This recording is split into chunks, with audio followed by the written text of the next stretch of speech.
Kabanata 4471. Pagkatapos harapin ang sitwasyon ni Lola Bolton, labis na napagod si Harvey. Ang pag-save ng buhay ay mas nakakapagod kaysa sa pagpatay. Gayunpaman, sabik sina Azrael at Lachlan na imbitahan siyang lumabas. Wala siyang magawa kundi sumang-ayon, pero kailangan niyang magbihis ng iba, dahil siya ay basang-basa sa sariling pawis. Higit sa lahat, kailangan niyang ipaalam kay Mandy na maayos na si Lillian. Tumawag si Harvey ng taxi at bumalik sa villa ng pamilya Zimmer. Lahat ay nagtipon sa loob. Bilang karagdagan sa pamilya Zimmer, naroon din sina Gabriel at Avery. Pati si Silas ay nandyan, walang pakialam sa mga ginawa niya noon. Mukha silang masama, at hindi nila alam na pinalaya na si Lillian. Nalilito si Harvey. Nasabi na niya kay Saul na humingi ng tulong kay Soren, pero sa hindi alam na dahilan, nanatiling nakakulong si Lillian. Galit na galit si Simon nang makita si Harvey na umuuwi ng huli. Harvey, bakit ka pa nandyan sa labas habang may malaking problema ang pamilya? Tulungan mo kami. Hindi ako makapaniwala na may live-in na son-in-law na tulad mo. Ano bang ginawa ng pamilya para magdusa ng ganito? Malamig nang umisi si Gabriel. Tama, nandito si Young Master John na nag-iisip ng plano, pero parang wala kang pakialam dito. Siya ba ang son-in-law, o ikaw? Sinamantala ni Avery ang pagkakataon upang kutsain din si Harvey. Hayaan mong sabihin ko sa iyo, Harvey. Kung may mangyari sa ninang ko, ikaw ang unang papatayin ko. Nag-atubili si Mandy, at sa tingin niya ay hindi angkop na maglibot si Harvey sa labas sa ganitong mahalagang pagkakataon. Nanlumo si Harvey. Pagkatapos niyang marinig ang mga salita, narinig ang malalakas na makina sa labas. Mabilis na tumingin sina Simon at ang iba pa. Isang pulis na kotse ang huminto sa entrada. Mabilis na lumabas si Lillian mula rito. Pumasok siya sa pangunahing bulwagan na may ngiti sa kanyang mga labi. Nandito kayong lahat. Nagsimulang matigilan ang karamihan. Pagkatapos, sila ay nag-umpisang magdiwang. Nandito ka na, ina. Puno ng hindi makapaniwala si Mandy. Paano ka nakalabas? Naguluhan sina Gabriel at ang iba, ngunit mabilis silang ngumiti. Mabuti at nakabalik ka na, ina. Sobrang nag-alala ako. Masigasig si Silas, humingi siya ng tulong kay Blaine kanina, pero isang sampal lamang ang natanggap niya. Sinabihan siyang huwag makialam sa problema. Matapos lahat, magkakasama ang mga hermit families. Ayaw ng pamilya John na makialam sa kanila. Kaya siya ba ay nakatulong sa akin, pagkatapos ng lahat? Hindi naisip ang marami, ngumiti si Silas at kinausap si Lillian. Congratulations, Tia. Akala ko ay nandyan ka pa ng 3 araw bago ka makalabas. Talagang iginagalang ng pulis ang kapatid ko, pagkatapos ng lahat. Tama ang sinabi tungkol sa makapangyarihang katayuan ng pamilya John. Sigaw ni Gabriel. Tumingin sina Simon at ang iba kay Silas na puno ng pasasalamat. Hindi ka ba nasaktan dyan? Hindi. Bakit naman ako? Nagpakita si Lillian ng mayabang na ekspresyon. Medyo masakit ng kaunti pagkatapos kong makapasok. Pero pagkatapos noon, malinaw na wala akong kinalaman sa insidente. Hindi lamang nila ako pinakawalan, kundi humingi pa ng tawad ang pangalawang in command, na sinabing lahat ay isang hindi pagkakaintindihan lamang. Binigyan pa ako ni Ginoong Bolton ng $1.5 milyong bilang kabayaran. Makakauwi na sana ako kung hindi dahil doon. Lahat ay nagulat. May liwanag sa dulo ng lagusan, pagkatapos ng lahat. Hindi nagdusa si Lillian sa likod ng mga rehas, at nakakuha pa siya ng $1.5 milyong bilang kabayaran. Malamang, sapat na ang mga pagkalugi ng kanyang tindahan. Proud si Lillian dito, mas masakit ang pakiramdam niya habang nasa kulungan siya, mas mayabang siya nang siya ay napalaya. Habang iniisip ang tungkol sa pangalawang in command na magalang na humingi ng tawad sa kanya, naramdaman niya ang mas masarap na pakiramdam. Naging masaya rin si Simon. Sinabi niya kay Lillian ang lahat ng nangyari, at tumingin kay Silas ng may paghanga. May isang bagay kang hindi alam, mahal. Kung hindi dahil sa tulong ni Silas, hindi ka makakalabas ng ganito kadali.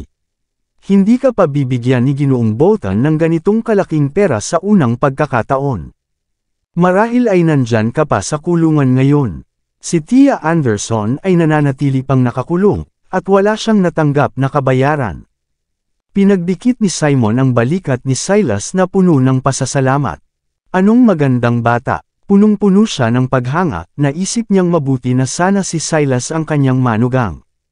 Ngunit mabilis niyang nilunok ang kanyang mga salita nang maalala na nandyan si Harvey. Ngunit patuloy na tumanggo si Gabriel. Tama, ginawa ni Young Master John ang lahat para sa atin. Siya ang nagpagawa kay Blaine na tumulong pagkatapos ng lahat.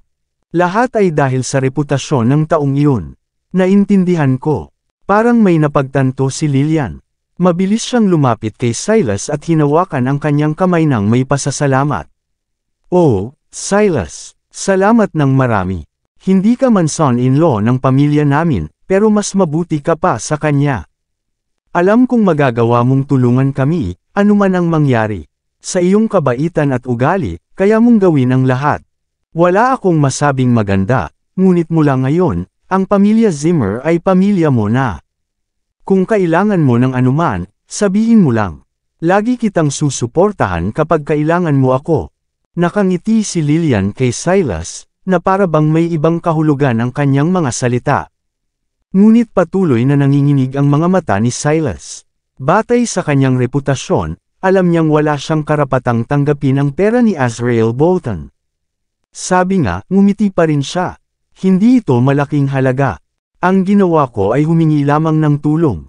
Ang kapatid ko ay young master ng pamilya John, kaya natural lamang na igalang siya ni Ginoong Bolton. Bukod pa rito, ang mga magulang ni Mandy ay sarili kong mga magulang. Siyempre kailangan kong alagaan kayo. Hindi ako magiging tao kung hindi ko gagawin ang ganitong simpleng bagay. Sigaw niya nang may pagmamalaki. Ngumiti ng malamig si Harvey nang makita si Silas na ninakaw ang lahat ng kredito habang mukhang napakamabuti nito. May mga bagay talagang hindi nararapat ipagmalaki. Halos nakuha ni Silas ang malalim na problema dahil sa insidente sa Royal Clubhouse. Madali na lamang na mangyari sa kanya ang katulad nito ulit. Sigh, talaga namang ganyan ka kababa, young Master John. Walang masyadong tao na katulad mo ngayon. Kung ikaw ang aking brother-in-law, nakasakay na sana ako sa buhay ngayon. Sabi ni Gabriel. Nanlulumo si Harvey. Bago pa siya makapagsalita, nagsalita na si Mandy para sa kanya. Sapat na, Gabriel. May asawa ako, sabi niya na may nakasimangot na mukha. Nasa desidido na si Mandy na tuluyan ng hiwalayan si Silas. Ayaw niyang manatiling kaibigan pagkatapos ng kanilang pakikipagtulungan. Sino ang nakakaalam na si Lillian ay may utang na malaking pabor kay Silas? Asawa, yung lalaking iyan ang asawa mo. Malamig nang umisi si Gabriel. Sinabi na sa akin ni ama at ina ang tungkol dito, sabi niyang mayabang. Simula nang maging live-in na son-in-law siya ng pamilya, wala siyang ginawa sa nakaraang 3 taon. At pagkatapos mong hiwalayan siya, nandito pa rin siya na sinisipsap ang pamilya. Anong silbi ng pag-iiwan ng isang katulad niya dito? Tumawa rin si Avery. Kailangan natin siya para linisin ang mga banyo, syempre. Anong sinasabi mo? Nagpanggap si Gabriel na nagagalit, at patuloy na pinagtatawanan si Harvey. Nakalimutan mo ba? Nandito si Ginoong York na may koneksyon kay Kyrie Patel. Marahil ay nakiusap siya sa kanya para tulungan siya sa pagkakataong ito. Hindi napigilan ni Gabriel ang pagkainggit habang sinasabi ito. Pagkatapos ng lahat, hindi lahat ay may karapatang dumikit sa isang kilalang tao. Nagsimula nang tumawa sina Avery at ang iba nang marinig ang mga salitang iyon. Ano kayang pagkatalo ng isang tao? Nagtataka ako kung anong masamang kapalaran meron ako para makakuha ng ganitong kakilakilabot na son-in-law. Lalong dumami ang pagdaramot ni Lillian habang pinagmamasdan si Harvey. Nakalimutan na niya ang mga nangyari noon. Naniniwala si Lillian na wala si Harvey sa insidente. Madali siyang napalabas ni Silas at nakabawi pa sa kanyang mga pagkalugi. Gusto ni Lillian na pakasalan ni Mandy si Silas ng labis. Kung mangyari iyon, makakagawa siya ng kahit anong gusto niya sa lungsod mula noon. Sapat na, sabi ni Mandy ng malamig. Ayaw niyang ipagpatuloy ni Lillian ang pang-aasar kay Harvey. Tumingin siya kay Silas at sinabi, "Salamat sa lahat ng ito, young Master John." Ngumiti si Silas ng mahinahon. "Walang anuman. Hindi ganoon kalakas ang pamilya John, pero mayroon pa rin kaming reputasyon." Maaaring mukhang absurd, pero natural lamang na humingi ng tawad si Ginoong Bolton pagkatapos ng paglitaw ng kapatid ko. Tungkol sa nangyari sa Royal Clubhouse, nagkamali ako ng malaki. Kaya gusto kong ituwid ang aking pagkakamali. Walang dahilan para makaramdam ng pagkakasala, Mandy. Ituring mo lang itong aking paghingi ng tawad mula sa nakaraang pagkakataon. Hindi kita hihinga ng kahit anong kapalit. Umaasa lang ako na magiging kaibigan kita. Tila sinisikap ni Silas na bumalik sa kanyang mga ginawa. Para bang kaya niyang gawin ang kahit ano para kay Mandy. Sinabi ni Silas ang mga ganitong malalim na salita, at umasal ng napakamagalang. Siyempre, labis na nasiyahan si Lillian sa kanya. Walang pagkakaiba ang kanyang hitsura at personalidad sa mga bida ng mga drama sa TV. Tulad ng mga bida, siya ay isang romantikong tao, siya ay nahuhumaling kay Mandy, kaya't nanatili siyang walang asawa ng mahabang panahon. Kung wala si Harvey, makakapagpakasal na si Mandy kay Silas. Makakakuha ang pamilya Zimmer ng makapangyarihang tagapagtanggol. At saka, malamang na gawing pinuno ng pamilya si Mandy ng pamilya Jean. Kung ikukumpara sa nangungunang 10 pamilya ng bansa H, tiyak na nakahihigit ang pamilya John. Tumingin si Lillian sa kanyang hinaharap na manugang na puno ng saya. Ngumiti ng mahinahon si Simon. "Oh, Silas, kailangan ni Mandy ng tulong mo para tumayo sa kanyang paa sa Golden Sands," sabi ni Lillian. "Kailangan mong alagaan siya, huwag mong hayaang samantalahin siya ng ibang tao." Ngumiti si Silas pabalik. "Sobra kang nag-exaggerate. Palagi kong kayamanan si Mandy tulad ng isang prinsesa, anuman ang mangyari. Ibibigay ko ang buong mundo para sa kanya, lalo na ang isang maliit na bagay na ito. Kahit anong tingin mo sa akin, pakiramdam ko ay bahagi na ako ng pamilya." Masyadong mayabang at walang hiya si Silas. Walang nakarinig ng kahit anong kaina-hinalang mula sa kanya. Naka-impress sina Gabriel at Avery. Sigurado silang si Silas ang pinakamalaking gantimpala nina Simon at Lillian. Pagkatapos ng lahat, wala silang karapatang makilala ang mga tao tulad nito. Nakangiti sina Simon at Lillian, at nasiyahan sila sa buong sitwasyon. Parang si Harvey ay talagang hindi nakikita. Sa puntong ito, si Silas na ang tila tunay na son-in-law kaysa kay Harvey. "Tama, lahat tayo ay pamilya dito," sabi ni Simon. "Huwag tayong makipagkwentuhan dito. Maboboring lang tayo."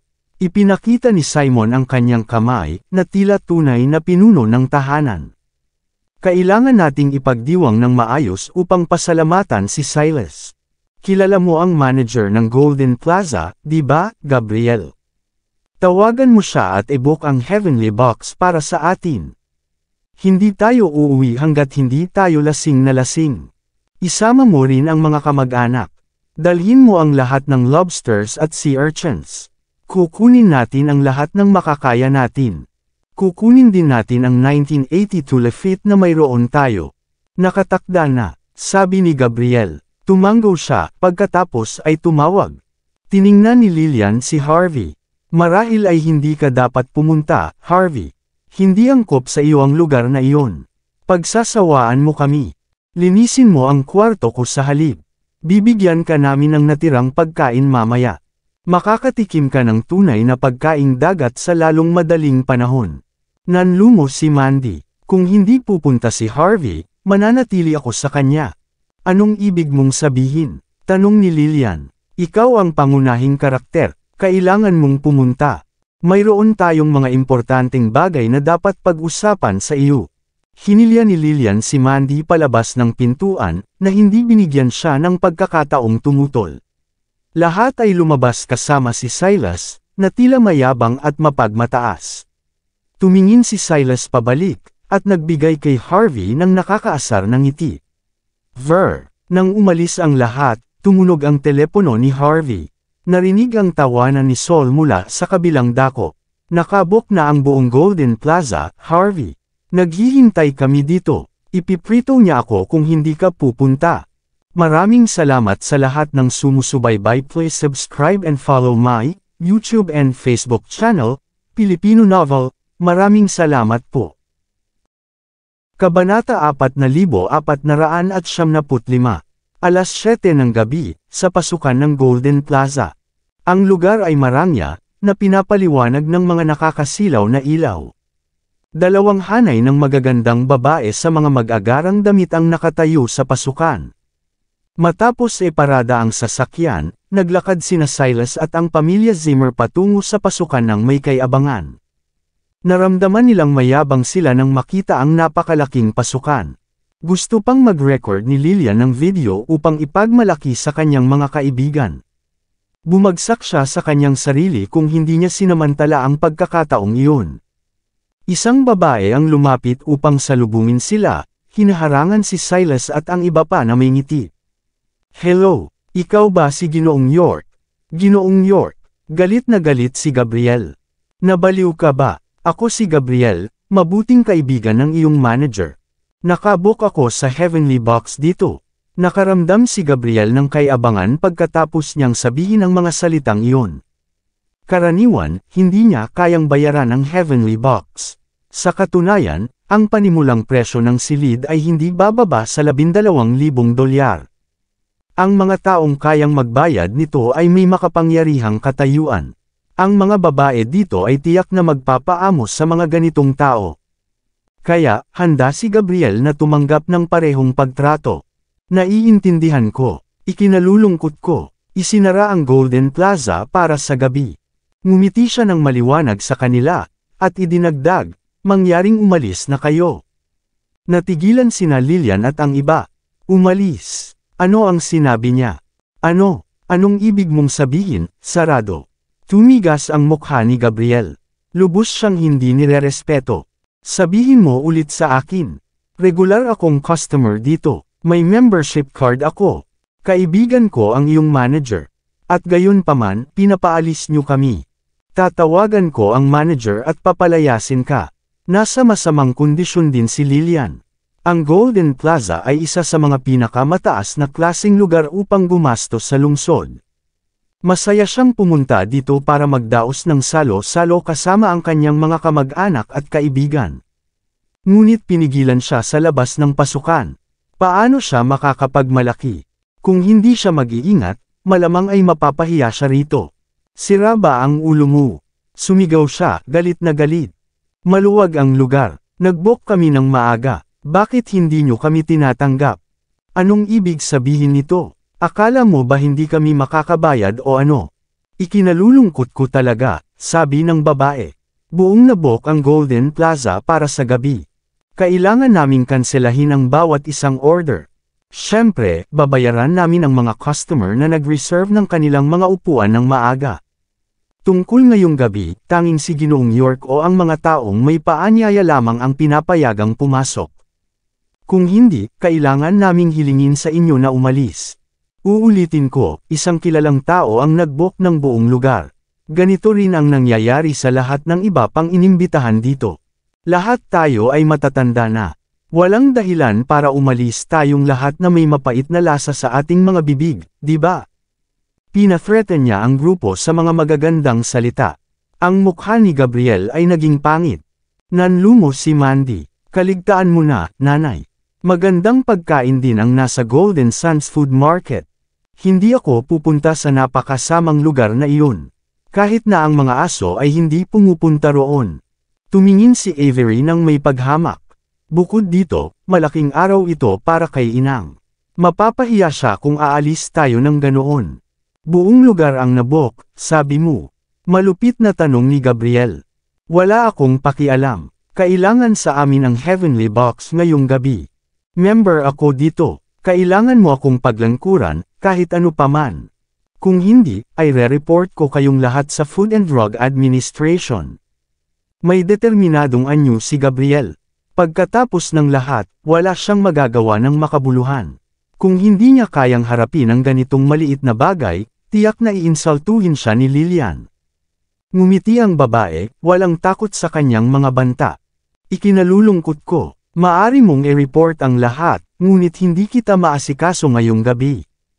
Mangyaring huwag harangan ang pasukan, sabi niya ng matatag. Ang pangalan ko ay Silas John. Lumapit si Silas na may ngiti bago makapagsalita si Gabriel. Sabihin mo sa iyong boss na makita ako. Sabihin mo na nandito ako. Nagtakip ang babae. Siyempre, natatakot siya sa pamilya John, gayunpaman, ngumiti siyang kalmado. Ang boss ay kasalukuyang naghahanda para kay Ginoong York. Hindi siya lalabas ngayong gabi. Kaya, hindi siya. Sampal, babae ka. Sino ka sa tingin mo ang sarili mo para makipag-usap sa akin ng ganyan? Sumigaw ang babae sa sakit. Naramdaman nina Lillian at ang iba ang ginhawa. Sa katunayan, akala nila medyo masyadong naghinay si Silas. Dapat matutunan ng mga tao na ito ang isang aral. Nanlungos si Mandy, nagtataka kung bakit kailangang gawing mas mahirap ng iba para sa babae. Hindi mo lang maaaring sapakin ang mga tao ng walang dahilan. Umiyak ang babae, na walang magawa. Ito ay pagpapakita ng respeto sa iyo. Ang ibang tao ay wala pang luho para pahirapan ako. Sagot ni Silas na may kayabangan. Sabihin ko sa iyo ito. Kailangan mong magbigay daan, kahit ano paman. Kung hindi, hilingin mo sa iyong boss na pumunta at makita ako. Kung hindi, wala kang dahilan para gawin ang iyong trabaho ngayong gabi. Tinataya ko iyon. Ikinukros ni Silas ang kanyang mga braso, na tila kaya niyang hawakan ang lahat ng bagay sa kanyang daan parang siya ang hari ng mundo. Pagkatapos ng lahat, siya ang ikatlong nakababatang master ng pamilya John. Kung mapapahiya siya rito, hindi na siya makakapagmalaki sa pamilya Zimmer sa hinaharap. Hindi ba iyon si Young Master John? Sinasaktan mo ba ang mga tao sa aking teritoryo? Gaano ka katalino? Hindi nagtagal, may ilang tao na lumabas mula sa pangunahing bulwagan. Ang taong namumuno sa kanila ay isang mature at maganda na babae. Alam ni Mandy kung sino siya. Siya ang taong pinangalagaan ni Kellan, si Miss Lee. Nang manghiram si Mandy ng pera kay Idris, siya ang nagsuporta sa kanya. Ngunit, mabilis na tinuruan sila ni Harvey ng leksyon. Walang inaasahan si Mandy o si Miss Lee na magkikita muli sila. Anong maliit na mundo? Nakasuot si Miss Lee ng business attire. Hindi ito kasing marangya, ngunit ang kanyang dignidad ay tiyak na napakaganda. Lumapit siya kay Silas at sa iba pa na may sarcastic na ngiti. Paano ka naglakas ng loob? Sinaktan mo pa ang paborito ni boss. Hindi ito nararapat, di ba? Miss Lee, akala ko sino iyon. Mabilis na tumitig si Silas sa kanya, nakapikit ang mga mata. Akala mo ba may karapatan kang lumaban sa akin dahil sinusuportahan ka ng Newgate Chamber of Commerce? Punong-puno si Silas ng pagkamaliit. Sa huli, si Miss Lee ay isang babae lamang na umaasa kay Kellan upang umangat sa kapangyarihan. Talaga bang iniisip niya na siya ay may kakayahan? May mga karapatan ba ang isang makasalanang babae tulad niya? Ngumiti ng bahagya si Miss Lee. Tama, kami ni CEO Ruiz ay mga maliit na isda. Wala kaming halaga sa iyo. Ngunit, nakabok si Ginoong Bolton para sa kay kagalang-galang na si Ginoong York. Kung nalaman niya na isang simpleng kamag-anak ng pamilya John ang nagdudulot ng kaguluhan sa labas, siguradong darating siya upang turuan ka ng leksyon sa lalong madaling panahon. Bumulong si Miss Lee ng mahinahon. Mukhang napakamahina niya, na parang isang maliit na hangin ay makakapagpadapas sa kanya. Gayunpaman, ang kanyang mga banta ay sapat upang makapagpang-inag kay Silas. Ginoong Bolton. Sabi niya, nanginginig ang pawis sa kanyang noo. Aling Ginoong Bolton? Natawa si Miss Lee. Maliban kay Ginoong Azrael Bolton, sino pa ang may karapatang gawin ang mga ganitong bagay? O sinasabi mong ginagamit ko si Ginoong Bolton bilang panangga? Akala mo ba lahat ay kasing padalos-dalos mo? Agad na nanahimik si Silas matapos marinig ang mga salitang iyon. Alam niyang hindi gagamitin ni Miss Lee si Azrael upang magyabang, kahit na puno siya ng tapang. Ipinapakita nito ang kawalang galang sa lalaki. Nagsimula ring pawisan si Gabriel, na alam kung gaano katakot si Azrael. Kung kumalat ang balita tungkol sa insidente, natatakot siyang papabagsakin siya ng mga tauhan ni Azrael. Ang mukha ni Silas ay patuloy na nanginginig. Ngunit para sa kanyang pride, wala siyang magawa kundi magngangalit. Huwag mong gamitin si Ginoong Bolton laban sa akin, Miss Lee. Dapat mong malaman na may koneksyon din ako sa kanya, sabi niya. Eksakto, sumigaw si Avery nang may kayabangan. Narito ka, nagmamalaki tungkol kay Ginoong Bolton. Ngunit pinayagan pa rin ng matandang iyon ang aking ina nang tawagan siya ng kapatid ni Young Master John. Hindi siya ganoon kahanga-hanga, hindi ba? Tumingin si Miss Lee kay Silas na may ngiti. Ganoon ba? Kakatakot. Ang gago. Gusto sanang patayin ni Silas si Avery, ngunit kailangan niyang manatiling mayabang para sa kanyang reputasyon. Tama na. Dahil si Ginoong Bolton ang nagplano nito, kailangan natin siyang bigyan ng respeto. Kahit anong mangyari, may utang na loob siya sa atin. Wala tayong magagawa. Pinilit ni Silas na ngumiti ng kalmado.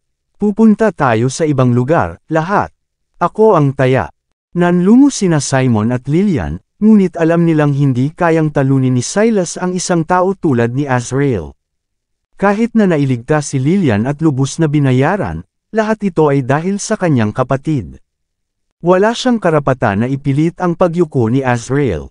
Vroom! Sa mga sandaling ito, maririnig ang tunog ng mga makina ng sasakyan. Dahan-daang bumusina ang isang convoy. Isang custom-made na Maybach ang huminto sa harap nila. 8 patong ng salamin ang nakatambak sa bawat bintana. Kahit ang sniper rifles ay hindi makakapasok dito. Isang Rolls-Royce Phantom ang nasa pagitan ng 8 Maybach na sasakyan. May makalumang anyo ito, hindi ito masyadong mabilis, ngunit naglalabas ito ng dignidad. Nanginginig si Miss Lee at ang iba pa, at nagmadaling lumapit. Nandito na si Ginoong Bolton. Dahil sa likas na reaksyon, lumipat si Silas at ang iba sa tabi, tinitingnan ng convoy ng may paghanga at kuryosidad. Malinaw nilang natanto na si Azrael ay paparating. Nais nilang malaman kung sino ang kanyang inimbitahan. Batay sa pagkakakilanlan ni Azrael, ang mga taong kanyang iimbitahan ay karaniwang mula sa 5 nakatagong pamilya o ang nangungunang 10 pamilya. Bumukas ang mga pinto ng mga sasakyan. 36 na matitigas na lalaki sa mga suit ang nagmadaling lumabas, mukhang seryoso at hindi mapapalapit. 8 lalaki sa mga robe ang lumabas, ang mga mata nila ay matalim at nakakatakot. Matapos tiyakin ng lahat ng lalaki na walang panganib, binuksan nila ang pinto ng Rolls-Royce. Lahat ay nakakita ng isang binti na lumabas. Nakatitig ang buong pamilya Zimmer, ang mga mukha nila ay nagbuka sa pagkabigla. Agad na nawala ng kontrol si Avery. Harvey York! Sigaw niya sa di pagkapaniwala. Harvey! Paano? Lahat ay natigilan. Walang inaasahang lalabas si Harvey mula sa sasakyan ni Azrael. Sa huli, tanging ang mga prominenteng tao lamang ang may karapatang igalang ni Azrael, at hindi ang walang silbing son-in-law na nakatira sa bahay.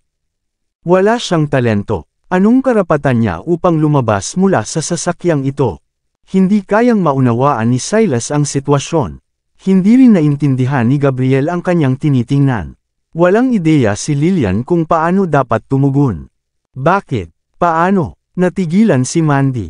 Akala niya ay nagkamali siya nang nakikita. Talaga bang ganoon kagaling ang aking asawa? Hindi mapigil ang pinindot ni Simon ang kanyang sarili, sinasabi, paano? Paano siya? Patuloy na sinasampal ni Avery ang kanyang mukha. Ang sakit sa kanyang mukha ay malinaw na nagpapakita na hindi siya nangangarap. Sa anumang kaso, hindi niya matanggap ang katotohanan na malapit si Harvey kay Azrael. Talaga bang makakaya niyang makuha ito sa pamamagitan ng pagiging alila ni Kyrie? Bumukas ang pinto mula sa kabila, na naglalabas ng isang lalaking nasa gitnang gulang na nakasuot ng tunik na suit, at siya si Azrael. Ngumiti siya ng mahinahon habang naglalakad sa tabi ni Harvey. Inihanda ko ito ng pabigla-bigla. Huwag pansinin ang eksena, mangyaring. Agad na nagmadali sina Miss Lee at ang ibang mga babae sa tindahan, mukhang may galang. Ginoong Bolton, Ginoong York. Bumati sila. Kayo lamang ang magiging bisita sa gabing ito. Mangyaring, pumasok kayo. Mabilis na nagbigay daan ang mga matitigas na bodyguard para sa dalawa. Itinulak ang lahat ng iba pang tao sa gilid. Tumango si Harvey na may ngiti, at naglakad sa tabi ni Azrael. Sumunod sina Saul, Lachlan, Kellan, at ang iba pa. Nag-usap-usap ang grupo ng magaan, na masaya. Nagulat sina Lillian at ang iba pa. Hindi nila matanggap ang katotohanan na si Harvey ay bisita ni Azrael. Hindi nila kayang tiisin ang pagtingin ni Harvey sa kanila na mababa. Hindi man siya tumingin sa kanila sa simula. Ang mga ibon sa langit ay hindi man lang tumitingin sa mga langgam. Ito ay natural lamang. Humagikik si Mandy. Alam niyang may pambihirang pagkatao si Harvey. Nag-alinlangan siya noon, pero ang kanyang paniniwala ay patuloy na tumitibay sa nakikita niyang nangyayari sa kanyang harapan. Minsan, naiisip niyang mas mataas siya kay Harvey. Ngunit kadalasang nararamdaman niyang si Harvey ay parang bituin sa langit na hindi maabot.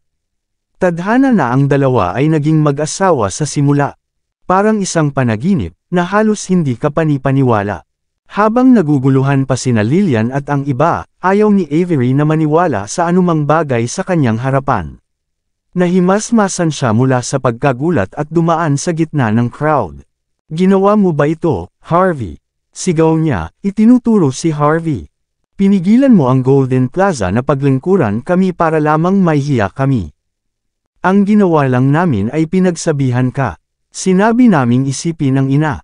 Sobrang sama na nga na hindi mo alintana, pero may sama ka pa sa amin. Gaano ka ba kakapit sa galit? Nasaan ang iyong pasensya? Tunay ka bang lalaki sa puntong ito? Wala kaming ginawang mali, pati na. Tinulungan kami ni Young Master John sa nangyari sa ina. Nakalimutan ng pasalamatan siya, pero na-offend mo siya ng ganito. At anong masama kung pinapagawa ka naming linisin ang bahay? Akala mo ba ay nabibilang ka na sa mataas na lipunan dahil may malakas na babae na sumusuporta sa iyo? Anong biro? Wala kang halaga kung wala si Kyrie Patel. Kung talagang lalaki ka, gamitin mo ang sariling lakas mo para makamit ang mga bagay. Bibigyan kita ng respeto. Walang tingil sa pag-insulto si Avery kay Harvey habang sumisigaw siya. Naramdaman niyang kailangan niyang ibalik ang dignidad ni Silas matapos ang ginawa ni Harvey sa kanya. Ganap na hindi pinansin sina Azrael at ang iba. Puro galit na lang ang nakikita niya. Higit sa lahat, iniisip niyang nagbigay lang si Azrael dahil kay Silas na kapatid. Ano ang magagawa ni Azrael kay Silas? Kahit gaano pa ka-powerful ang mga hermit families, wala silang laban sa pamilya John. Sino kayo? Sumisilip si Azrael ng malamig sa kanila. Sino ang nagbigay sa inyo ng lakas ng loob para makipag-usap kay Harvey ng ganito? Isang lalaki sa damit na robe ang lumabas at tumayo sa harap ni Avery, na mukhang matigas at nakakatakot. Kung magbibigay si Azrael ng utos, agad niyang babaligtarin ang leeg ni Avery. Dahil sa kanyang puot, siya ay natakot ng lubos. Nagsasalita lang ako sa dumi, hindi sa'yo, sabi niya, na natatakot. Kabanata 4500. Hindi napagtanto ni Avery, pero nanginginig na sa takot si Gabriel. Agad niyang hinila si Avery pabalik at paulit-ulit na yumuko kay Azrael. Pasensya na, Ginoong Bolton. Pasensya na talaga. Ang misis ko ay medyo out of it ngayon. Wala siyang ibig sabihin. Mangyaring maging mabait sa kanya. Patuloy na tumango si Lillian. Tama, medyo nababaliw siya. Wala siyang ibig sabihin. Hindi alintana ni Lillian si Avery. Ayaw lang niyang magalit si Azrael at bawiin ang perang ibinigay niya. Ginoong Bolton, narito ang aking asawa at mga biyenan, mahinahon na sinabi ni Harvey, bago pa makapagsalita si Mandy. Ang babaeng ito ay hindi ibig sanang magpahayag ng sama sa iyo. Bigyan mo siya ng pagkakataon. Ayaw ni Harvey na mamatay si Avery, kahit na hindi niya gusto ang babaeng ito at ang kanyang asawa. Kung mangyari iyon, si Lillian ay magpapaabala sa kanya. Naiintindihan ko, sila ang pamilya mo, sabi ni Azrael. Hahaha, anong pagkakataon? Ipinakita niya ang kamay niya, na senyales sa iba na lumayo. Pagkatapos, tumingin siya kay Lillian at Simon. Pasensya na sa nangyari, lahat. Minsan lang isang prominenteng tao tulad ni Azrael ang ganito karespeto. Kahit ang kanyang mga kasamahan ay nagulat na makita ito. Patuloy na sumasagot si Gabriel at ang iba. Ayos lang. Talagang ayos lang. Lumapit si Kellan kay Miss Lee at sa ginang na nag-welcome sa kanila, at tiningnan ng masama ang dalawa. Mga bobo ba kayo? Sigaw niya. Alam niyo ba kung paano gawin ang mga trabaho niyo? Pamilya ito ni Sir York. Bakit pinayagan niyong maghintay sila sa labas ng ganito katagal? Gusto niyo bang mamatay? Siyempre, sinaway ni Kellan si Miss Lee at ang iba pa dahil gusto niyang bigyan ng pagkakataon sina Simon at Lillian. Ginagawa lamang niya ito para kay Harvey. Patuloy na yumuyuko si Miss Lee, labis na humihingi ng tawad. Pasensya na talaga. Ginoong Bolton, CEO Ruiz. Talagang ayos lang. Sobrang bait ninyo pareho. Dahil nakikita ang pagiging magalang ni Azrael at Kellan, mabilis na inaksyonan ni Simon ang sitwasyon. Wala itong kinalaman sa kanila. Masyado kaming naging padalos-dalos. Ito ang aming pagkakamali. Hindi namin sila sinisisi. Nasa nakaraan na ito. Tinutukod ni Simon ang kanyang mga braso, mukhang dignidad. Ngayon ba, tumingin si Harvey sa marka ng palad sa mukha ng babae. May sumampal ba sa iyo? Sumabog ang mga mata ni Silas. Nag-atubili ang babae, hindi siya makapagsalita. Tinutukoy ka ni Sir York. Hindi mo ba siya narinig? Sumigaw si Kellan ng malamig. Sumagot ka, kung may darating para sa iyo dahil dito, ako mismo ang tatapos sa kanila. Ngunit hindi makapagsalita ang babae. Pinigilan niya si Young Master John na pumasok. Naging galit siya at sinampal siya, sabi ng isa. Oh, naiintindihan ko. Tumango si Harvey, at tumingin pabalik sa babae. Pumunta ka, sampalan siya pabalik. Tandaan, bigyan mo siya ng 2. Isipin mo ito bilang interes. Natigilan si Miss Lee at ang iba. Hindi nila akalain na tatayo si Harvey para sa mga tao tulad nila. Puno sila ng pasasalamat sa kanya. Si Simon at ang iba ay nagngangalit sa galit, maliwanag na nilalapastangan ni Harvey ang mga ito. Anong bastardo? Sinusubukan niyang samantalahin ang sitwasyon.